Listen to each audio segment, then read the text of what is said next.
Chapter 22. Then Joshua summoned the Reubenites, the Gadites, and the half-tribe of Manasseh, and said to them, "You have observed all that Moses, the servant of the Lord, commanded you, and have obeyed me in all that I have commanded you. You have not forsaken your kindred these many days, down to this day, but have been careful to keep the charge of the Lord your God. And now the Lord your God has given rest to your kindred, as he promised them. Therefore turn and go to your tents in the land where your possession lies, which Moses, the servant of the Lord, gave you on the other side of the Jordan. Take good care to observe the commandment and instruction that Moses, the servant of the Lord, commanded you, to love the Lord your God, to walk in all his ways, to keep his commandments, and to hold fast to him, and to serve him with all your heart and with all your soul."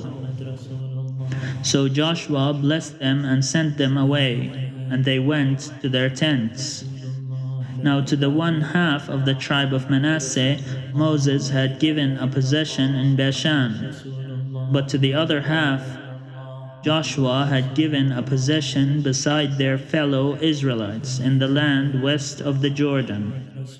And when Joshua sent them away to their tents and blessed them, he said to them, "Go back to your tents with much wealth and with very much livestock, with silver, gold, bronze, and iron, and with a great quantity of clothing. Divide the spoil of your enemies with your kindred." So the Reubenites and the Gadites and the half-tribe of Manasseh returned home, parting from the Israelites at Shiloh, which is in the land of Canaan, to go to the land of Gilead, their own land, of which they had taken possession by command of the Lord through Moses. When they came to the region near the Jordan that lies in the land of Canaan, the Reubenites and the Gadites and the half-tribe of Manasseh built there an altar by the Jordan, an altar of great size. The Israelites heard that the Reubenites and the Gadites and the half-tribe of Manasseh had built an altar at the frontier of the land of Canaan, in the region, near the Jordan, on the side that belongs to the Israelites. And when the people of Israel heard of it, the whole assembly of the Israelites gathered at Shiloh to make war against them.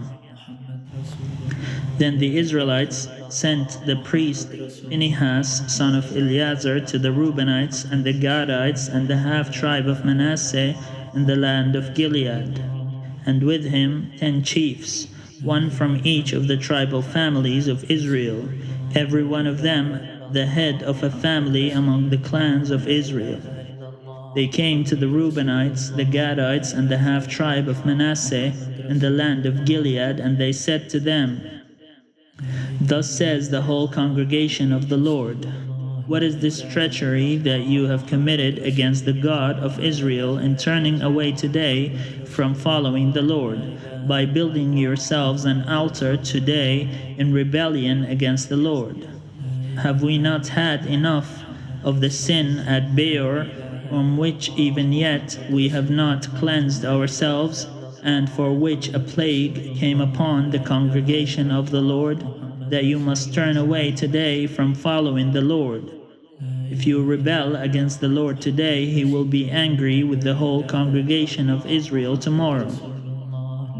But now, if your land is unclean, cross over into the Lord's land, where the Lord's tabernacle now stands, and take for yourselves a possession among us. Only do not rebel against the Lord, or rebel against us, by building yourselves an altar other than the altar of the Lord our God. Did not Achan, son of Zerah, break faith in the matter of the devoted things, and wrath fell upon all the congregation of Israel, and he did not perish alone for his iniquity?" Then the Reubenites, the Gadites, and the half-tribe of Manasseh said in answer to the heads of the families of Israel, "The Lord, God of gods, the Lord, God of gods, he knows. and let Israel itself know. If it was in rebellion or in breach of faith toward the Lord, do not spare us today, or building an altar to turn away from following the Lord, or if we did so, to offer burnt offerings, or grain offerings, or offerings of well-being on it. May the Lord himself take vengeance. No, we did it from fear that in time to come your children might say to our children, what have you to do with the Lord, the God of Israel? For the Lord has made the Jordan a boundary between us and you. You Reubenites and Gadites, you have no portion in the Lord. So your children might make our children cease to worship the Lord. Therefore we said, let us now build an altar, not for burnt offering, nor for sacrifice, but to be a witness between us and you, and between the generations after us, that we do perform the service of the Lord in his presence with our burnt offering and sacrifices and offerings of well-being, so that your children may never say to our children in time to come, you have no portion in the Lord. And we thought, if this should be said to us or to our descendants in time to come, we could say, look at this copy of the altar of the Lord, which our ancestors made, not for burnt offerings, nor for sacrifice, but to be a witness between us and you.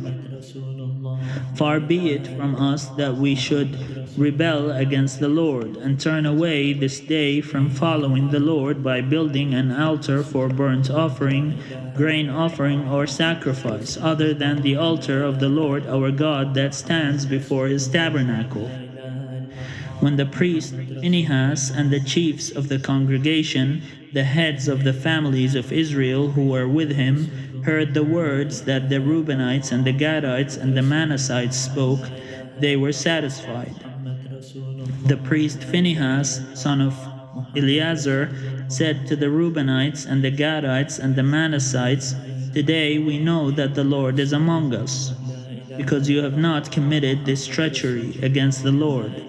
Now you have saved the Israelites from the hand of the Lord. Then the priest Phinehas, son of Eleazar, and the chiefs returned from the Reubenites and the Gadites and the land of Gilead to the land of Canaan, to the Israelites, and brought back word to them. The report pleased the Israelites, and the Israelites blessed God and spoke no more of making war against them, to destroy the land where the Reubenites and the Gadites were settled. The Reubenites and the Gadites called the altar Witness, for, said they, it is a witness between us that the Lord is God.